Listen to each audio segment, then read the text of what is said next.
बरोबर, ह्याची भीती जास्त वाटायला लागली. मी काय लिहिलंय काय लक्षात आलं का? आणि ह्याच्यामुळे झालं असं की तुमच्यावर प्रेशर जे आलं ना, आता मॉरल प्रेशर म्हणा कसल्याही प्रकारचं, तर आता बऱ्यापैकी सगळ्यांनी असं ठरवलंय की एकतर 65+ म्हणा किंवा डायरेक्टली 70वर आकडा गेला बऱ्याच जणांचा, एवढा पाहिजेच, राईट? मग हे कितपत योग्य आहे? जर याला पण थोडे फॅक्ट्स सांगतो तुम्हाला. याच्यात दोन पॉसिबिलिटी आहेत. डायरेक्टली तुम्ही तिथं जाऊन अशाच जर मोडमध्ये गेलात की नाही मला 70च पाहिजे, 70+ पाहिजे, ही एक्झाम आहे, त्यातही एमपीएससीची एक्झाम आहे, लक्षात घ्या. असं सोपं नसतं सहज. एखाद्या एक्झामला आलं ठीक आहे तिथं, आणि जरी आलं तरी हे कशाच्या बेसिसवर येऊ शकतं तेही सांगतो तुम्हाला.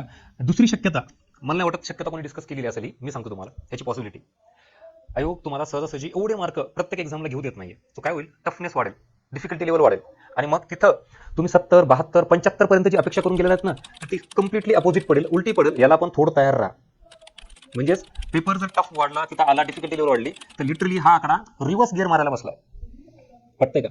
किंवा तो आकडा परत अजून रिव्हर्स जायला बसलाय.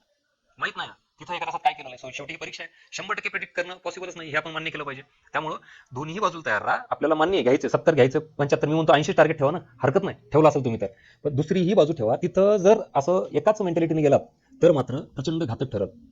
पटतंय का मी काय म्हणतोय? त्यामुळे डिफिकल्टी लेवल आयोग जर वाढवेल तर तुम्हाला कट ऑफ हा कमीच असेल, तिथं खूप जास्त अटेम्प्ट होणार नाही. आणि मी 75 मार्क घेतले पाहिजे, हा 28 कमी करा. मग तिथं काय केलं पाहिजे, तुम्ही प्लॅन बी ऍक्टिव्हेट केला पाहिजे. जर पेपर टफ आलाच तर जेवढे प्रश्न करता येईल तेवढे ऍक्युरेट करायचे प्रयत्न करा. खूपच जास्त अटेम्प्ट, खूपच जास्त हे करून चालणार नाही. म्हणजेच आपण पुढे नाही गेलो तर चालतंय, पण किंवा मागे नाही आलो पाहिजेत, जागेवर थांबलो पाहिजे.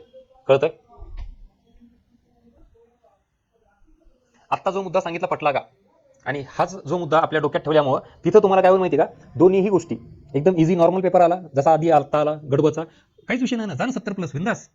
पण जर दुसरी पॉसिबिलिटी आपल्याला आपल्या डोक्यात आलीच नाही आणि कोणी सांगितली पण नाही, तर तिथं मात्र ऐन टाइमला फार मोठा गोंधळ होऊ शकतो.